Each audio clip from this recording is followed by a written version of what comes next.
Hello and welcome to my channel. So today I am here with yet another book review, and today I am going to review a very famous book by Paulo Coelho, The Alchemist. So it is a well-read and a well-loved book across the world. But let me tell you, I have never read a Paulo Coelho book before, and this is my first experience with the writer. Now, I had heard a lot about this book. It is, I think, of the category of self-help, and I had been meaning to pick it up, as I told you in my book haul video some weeks back, that I wanted to venture into the self-help genre. Now, this book I had first started reading when I think around some 5-6 years back. I went to my cousin's place. He had this book over there, and I picked it up. I thought that this is a very slim book, about around 200 pages, so let me just finish it. So I started the book. I read around 50-60 pages and could not understand even a bit of the story. I was like, what am I reading? What exactly is the author trying to explain? I was at a total loss for the book.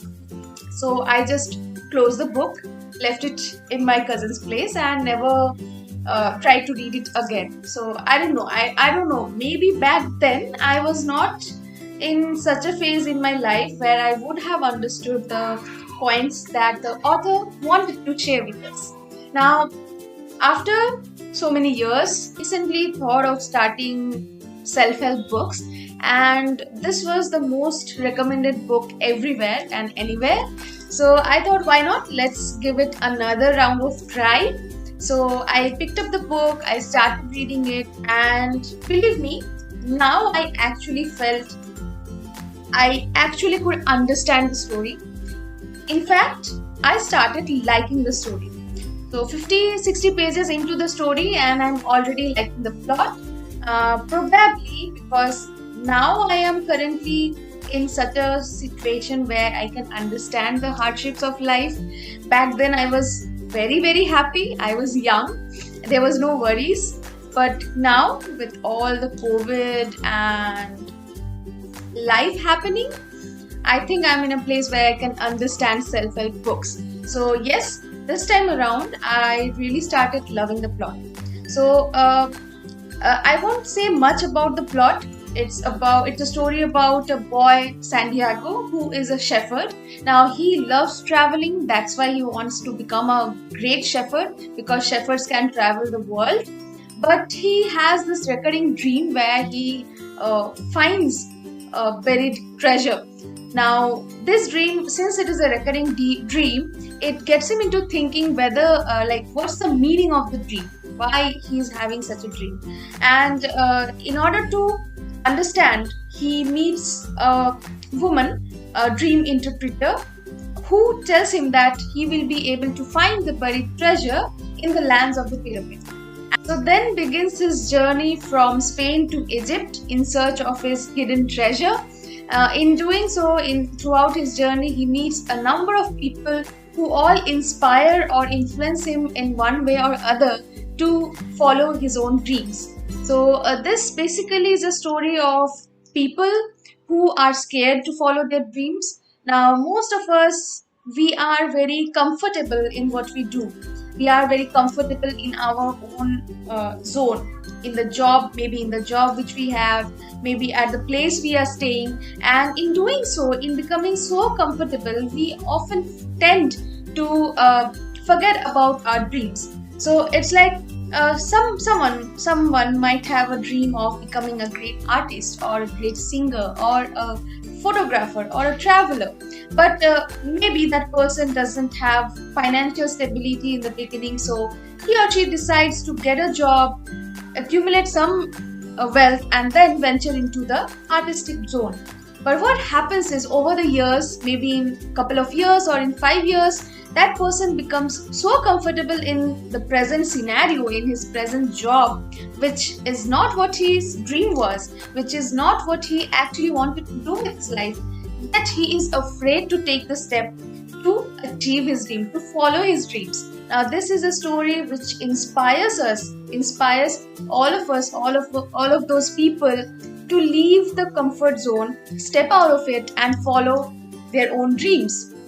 So I started reading this book at a time when I was going through something similar, and this book, I really like this book.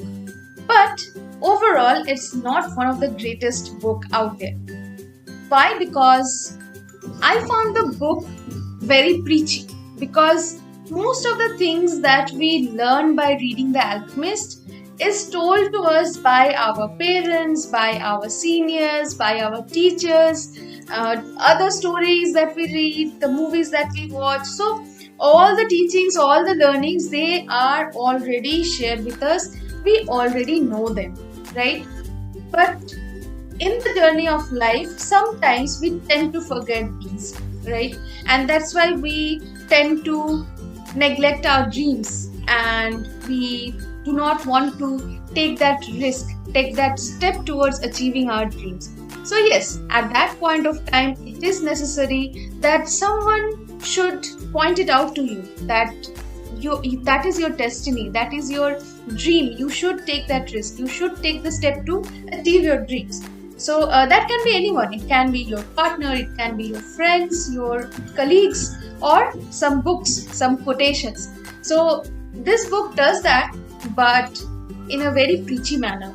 So that is one thing I really did not like, because for the boy Santiago, whatever is happening, the obstacles he's facing throughout the journey, the sufferings or the things that he has to overcome in order to fulfill his dream, in order to get to his treasure, seems very easy. It's like we know that the author wants us to follow our dreams, right?